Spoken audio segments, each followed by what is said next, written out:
Welcome to Ask Anita. I'm Anita, and let's get into it.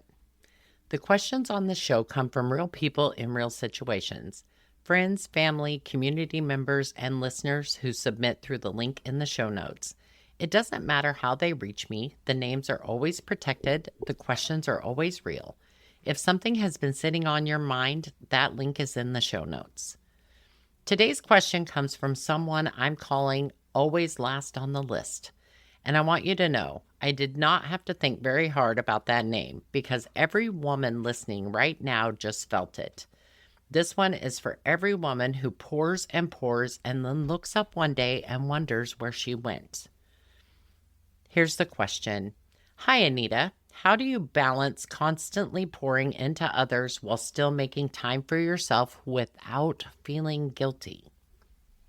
Always last on the list. First, I want to say this. There is nothing wrong with being someone who gives. Being a mom who shows up, a wife who shows up, a friend who shows up. That is not the problem. That is actually beautiful. The woman who pours into people around her, those are the ones who hold everything together, and they do not get nearly enough credit for it. So I'm not going to stand here and tell you that pouring into others is a mistake. It's not. The question is just, at what point does it stop being generosity and start becoming disappearance? At what point have you given so much of yourself away that you look up one day and you can't find you anymore? Here's the thing I want to ask you. Why do we wait? Why do we wait until something forces us to stop? Because I'll tell you what happened to me. I waited. I poured and I gave and I kept going and I told myself I was fine. And then I got a cancer diagnosis and everything I thought I knew about how our household functioned got turned upside down very fast.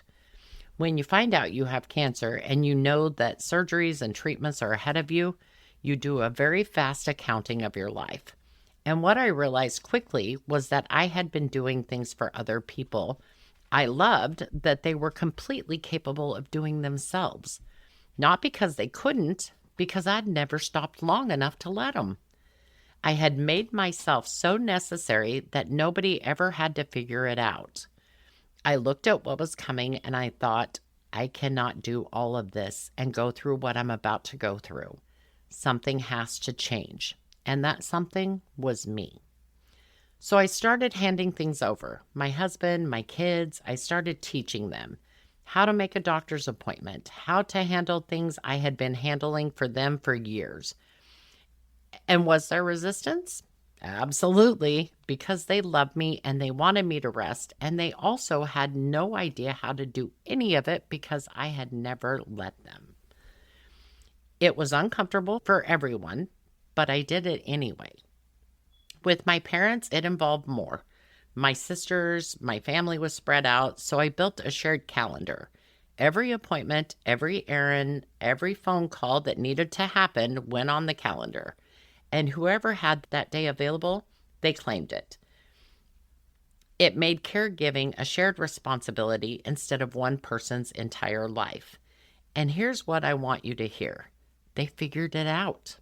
Every single thing that I had handed over, they figured out, which means they could have been doing it all along.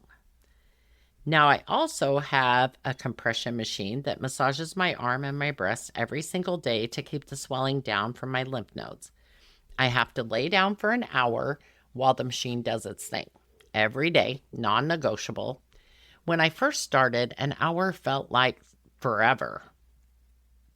To stop, it felt indulgent. And then slowly, that hour became the most important hour of my day.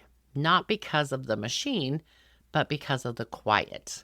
I finally had learned how to just be still with myself. I'm telling you that story because I do not want it to be yours. You should not need a medical reason to give yourself permission to stop.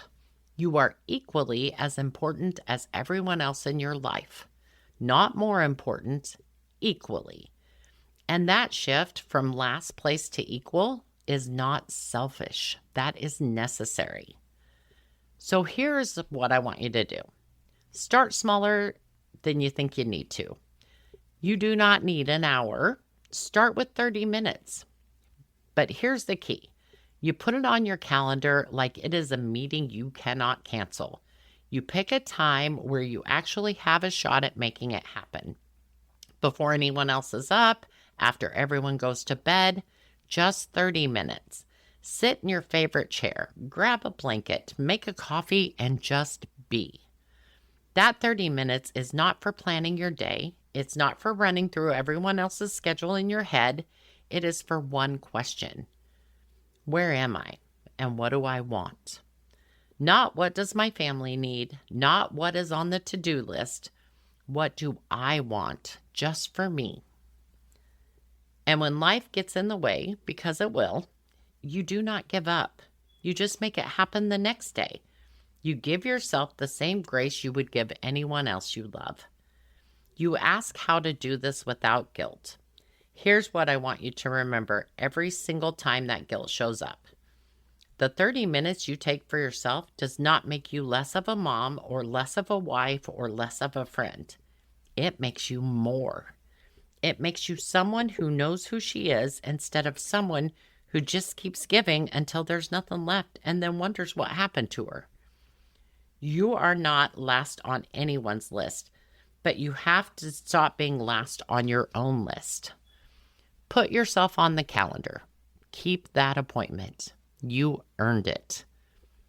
And remember, be honest, be kind, and when you look in that mirror tonight, make sure you like who's looking back at you.